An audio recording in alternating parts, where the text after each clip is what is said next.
السلام علیکم معزز ناظرین، بسم اللہ الرحمن الرحیم۔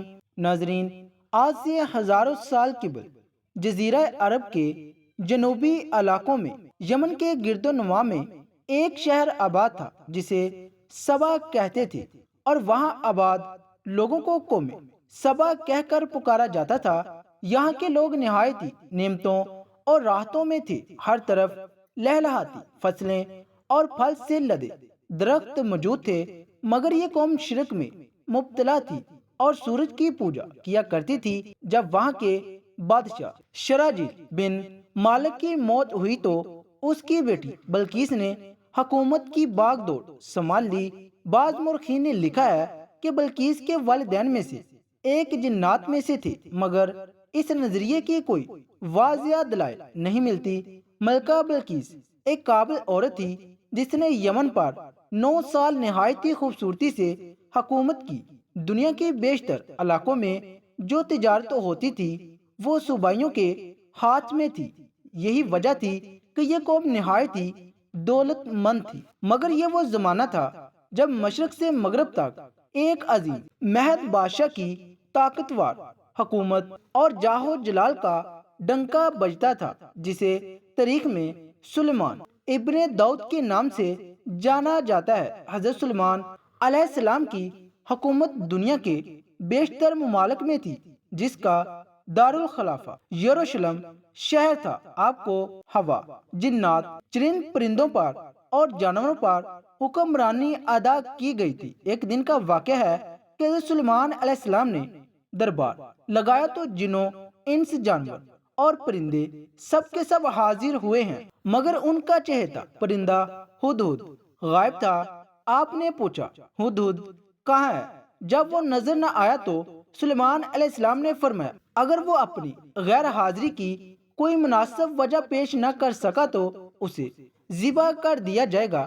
ابھی یہ گفتگو ہو رہی تھی کہ ہدہد حاضر ہو گیا۔ پوچھا گیا، تم کہاں تھے؟ ہدہد نے بڑے احترام سے جواب دیا، اے اللہ کے پیغمبر، میں اڑتا اڑتا ایک ایسے ملک پہنچ گیا جہاں لوگ شرک میں مبتلا، دیکھے وہ آگ اور سورج کی پوجا کرتے ہیں۔ ان کی ایک رانی ہے جسے وہ بلقیس کے نام سے پکارتے ہیں۔ وہ ایک بہت بڑے تخت پر بیٹھ کر حکومت کرتی ہے۔ اس کے تخت میں قیمتی ہیرے جواہرات لال زمر جڑے ہوئے ہیں، اور اس کے پاس تمام شاہی سامان آرائش و نمائش کے موجود ہیں۔ حضرت سلیمان علیہ السلام نے کہا، اگر تمہاری بات سچ ہے تو میرا خط اس ملکہ تک پہنچاؤ تاکہ وہ شرک سے باز آ جائے، اور خط پہنچانے کے بعد وہاں بیٹھ کر سنو کہ وہ کیا رد عمل اختیار کرتی ہے، اور پھر آ کر مجھے خبر دینا۔ حضرت سلیمان علیہ السلام نے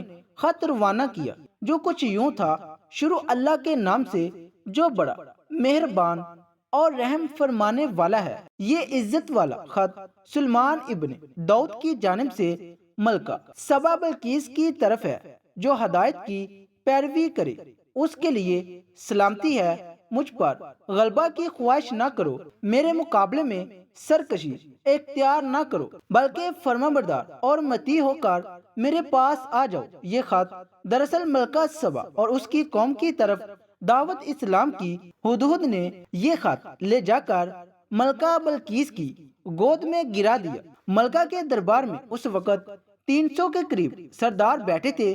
انہوں نے جب یہ خط پڑھا تو طیش میں آ گئے اور کہا کہ یہ ہماری توہین ہے، ہمیں اس کا سخت جواب دینا چاہیے۔ مگر ملکہ بہت سمجھدار تھی، اس نے انہیں سمجھایا کہ خط سے پتہ چل رہا ہے کہ یہ کوئی عام شخص نہیں، خدا کا کوئی پیغمبر ہے، لہٰذا ہمیں حکمت سے کام لینا چاہیے۔ اس نے کہا کہ میں حضرت سلیمان علیہ السلام کی طرف ایک تحفہ بھیجتی ہوں، اگر انہوں نے قبول کر لیا تو وہ بادشاہ ہے، میں اس سے جنگ کروں گی، لیکن اگر انہوں نے تحفہ قبول نہ کیا تو میں اس کی پیروی کروں گی، کیونکہ وہ نبی ہیں۔ ہدہد یہ ساری گفتگو سن رہا تھا۔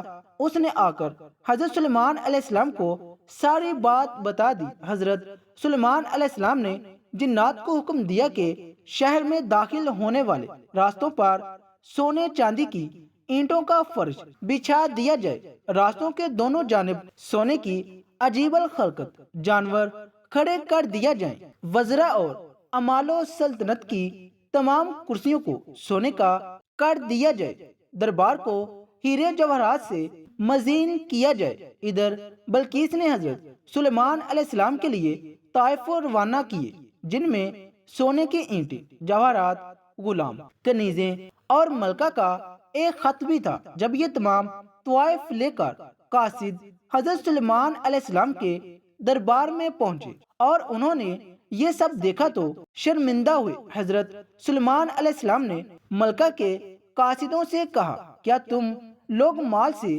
میری مدد کرنا چاہتے ہو؟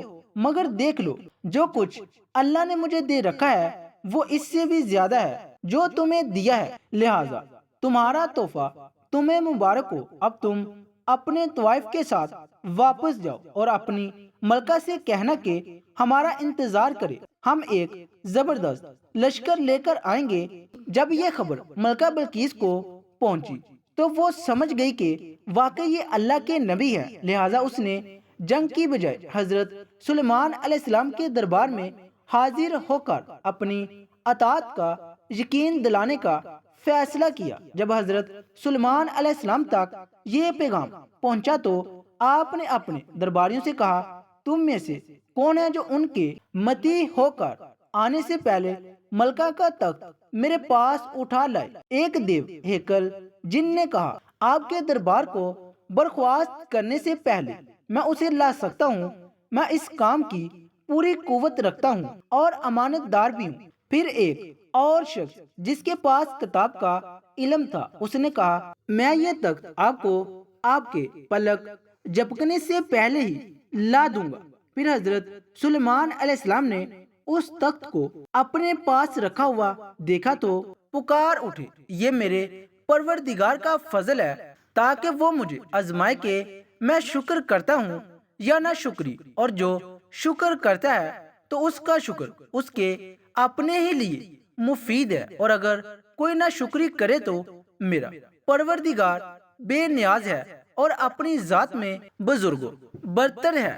مفسرین کے مطابق وہ شخص حضرت سلیمان علیہ السلام کا کوئی دوست تھا جس کا نام آصف ابن برقیہ بتایا جاتا ہے، اور بعض نے لکھا ہے وہ آپ کا خالہ زاد بھائی تھا۔ کہا جاتا ہے کہ اس تخت کی لمبائی 80 ہاتھ، عرض 40 ہاتھ اور اونچائی 30 ہاتھ تھی۔ اس میں موتی، سرخ یاقوت، سبز زمر جڑے ہوئے تھے۔ حضرت سلیمان علیہ السلام نے اس تخت میں رد و بدل کر دیا اور اسے پہلے سے بھی بہتر بنا دیا۔ جب ملکہ بلقیس حضرت سلیمان علیہ السلام کے دربار میں حاضر ہوئی تو آپ نے پوچھا، کیا تمہارا تخت بھی اسی طرح کا ہے؟ اس نے کہا، یہ تو گویا ہو بہو وہی ہے، اور ہمیں تو پہلے ہی معلوم ہو گیا تھا اور ہم فرمانبردار ہو چکے ہیں۔ بلقیس کے آنے سے پہلے حضرت سلیمان علیہ السلام نے ایسی عمارت بنانے کا حکم دیا جس کا فرش شیشے کا ہو، نیچے پانی جاری ہو، پانی میں مچھلیاں اور دوسرے آبی جانور ہو۔ حضرت سلیمان علیہ السلام اس عمارت میں اپنے شاہی تخت پر جلوہ فروز تھے، اور شیشے کے نیچے سے پانی اپنی پوری آب و تاب سے بہ رہا تھا، جبکہ اس کے اوپر شیشہ نظر نہیں آتا تھا۔ بلقیس کو اس محل میں لایا گیا۔ جب اس نے فرش کو دیکھا تو سمجھی کہ یہ پانی کا ایک حوض ہے، لہٰذا اپنی پنڈلیوں سے کپڑا اٹھا لیا۔ سلیمان علیہ السلام نے کہا، یہ تو شیشے کا ایک چکنا فرش ہے۔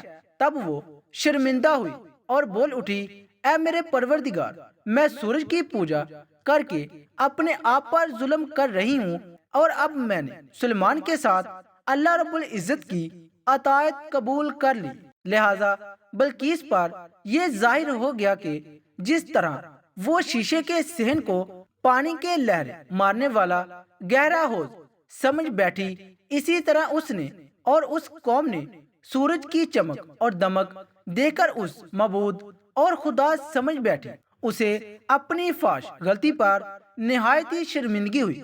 بعض مورخین نے لکھا ہے اس واقعے کے بعد ملکہ سبا مسلمان ہو گئی اور حضرت سلیمان علیہ السلام کے نکاح میں آ گئی، جبکہ بعد نے لکھا ہے کہ آپ نے بلقیس کو یمن واپس بھیج دیا اور اس کے لیے وہاں 3 بڑے محل تعمیر کروائے۔ مزید اسلامی ویڈیو دیکھنے کے لیے ہمارے یوٹیوب چینل کو سبسکرائب کریں اور اللہ تعالیٰ کے 99 ناموں میں سے ایک نام ضرور ٹائپ کریں۔ شکریہ، اللہ حافظ۔